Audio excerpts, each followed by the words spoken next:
सांगली मिरज कुपवाड महापालिका निवडणुकीत मातंग समाजाचा अनुसूचित जातीसह सर्वसाधारण जागेवर सक्षम उमेदवारीवर दावा दगाफटका झाल्यास मतपेटीतून जसास तसे उत्तर देण्याचा इशारा।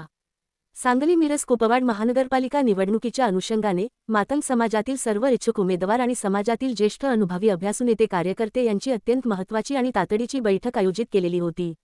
यानिमित्ताने सर्वच इच्छुक उमेदवार यांनी आपापल्या प्रभागातील सद्यस्थिती, राजकीय समीकरण, उमेदवारीची मागणी, सामाजिक राजकीय चळवळीतील योगदान, इच्छा अपेक्षा अतिशय अभ्यासपूर्ण तळमळीने मांडल्या।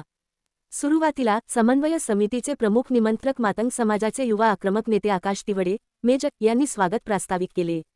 यावेळी ते म्हणाले, आज दिनांक 22/12/2025 रोजी साई कार्यालय वारणाली या ठिकाणी मातंग समाजाच्या 32 उमेदवारांची जे काही सांगली मिरज कुपवाड महानगरपालिकेमध्ये इच्छुक उमेदवार आहेत त्या 32 उमेदवारांची या ठिकाणी आज बैठक पार पडली आणि या बैठकीमध्ये मातंग समाज समन्वय समितीच्या वतीनं एक गोष्ट ठरवण्यात आलेली आहे की मातंग समाजाचे जे उमेदवार ज्या प्रभागामध्ये उभा राहिलेले आहेत त्या सगळ्यांना ताकद द्यायचं काम ही समन्वय समिती करणार आहे।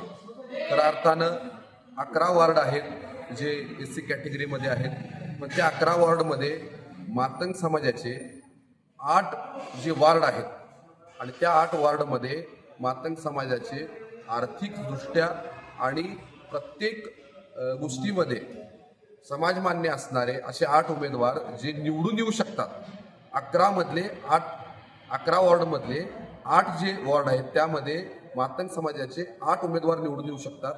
अशी या ठिकाणी एक बैठक या ठिकाणी पार पडली आणि त्या 8 उमेदवारांच्या मागं मातंग समाजातले जी काही समन्वयी समिती आहे ती पूर्ण ताकदीने उभा राहील असं आज या ठिकाणी ठरवण्यात आलेलं आहे। बघितलं जातंय की मातंग समाजाच्या कार्यकर्त्यांना सांगितलं जातंय की सर्वेमध्ये तुमचं नाव नाहीये, सर्वेमध्ये तुम्ही पुढं नाहीये, पण आम्हाला माहीत आहे की आत्ता सध्याचा जो मातंग समाज आहे तो राजकीय दृष्ट्या प्रगल्भ आहे, राजकीय त्याला समज आहे, राजकीय त्याला सगळ्या गोष्टी आत्ता जो काही मातंग समाज आहे त्याला माहीत आहे, त्या उमेदवारांना माहीत आहेत। उमेदवार आर्थिकदृष्ट्या सुद्धा सक्षम आहेत आणि अशा उमेदवारांना पक्ष डावलण्याचं काम करणार असेल तर मातंग समाज ते आता सहन करणार नाही।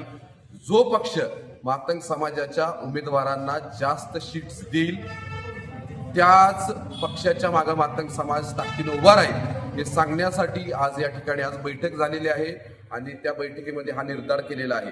तर माझी सर्व राजकीय पक्षांना विनंती आहे की पक्षामध्ये पक्षाची विचारधारा लोकांच्या घरापर्यंत पोहोचवायचं काम मातंग समाजाचा कार्यकर्ता करतोय।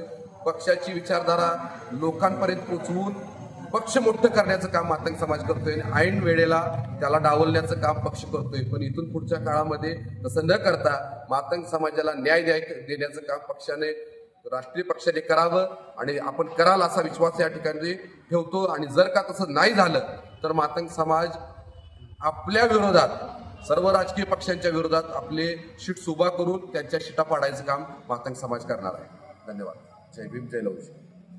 बैठकीच्या अध्यक्षस्थानी समन्वय समितीचे प्रमुख निमंत्रक सामाजिक राजकीय विश्लेषक अभ्यासक कुलदीप देवकुळे होते।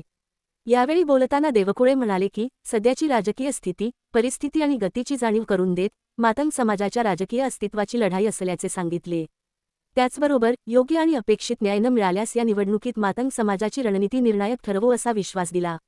यावेळी समितीचे प्रमुख निमंत्रक मातंग समाजाची मुलुख मैदान तोफ आणि लहुजी क्रांती मोर्चाचे प्रभारी जिल्हाध्यक्ष संतोष आवळे यांनी सर्व राजकीय पक्षांची मातंग समाज समन्वय समिती भेट घेऊन सद्य परिस्थिती मांडणार असल्याचे सांगितले। यावेळी इच्छुक उमेदवार म्हणून माजी नगरसेविका शेवंताताई वाघमारे, माजी नगरसेविका अप्सराताई वायदंडे, संजय कांबळे, शीतल लोंढे, माजी नगरसेविका उषाताई पवार, विजय लोंढे, वंदना चंदनशिवे, अर्जुन कांबळे, सॅमसन तिवडे, प्रथमेश हेगडे, अजय माने, अनिल मोहिते, गॅब्रियल तिवडे, कपिल आवळे, संध्याताई आवळे, प्रीती तिवडे, संदीप देवकुळे, अलका ऐवळे उपस्थित होते।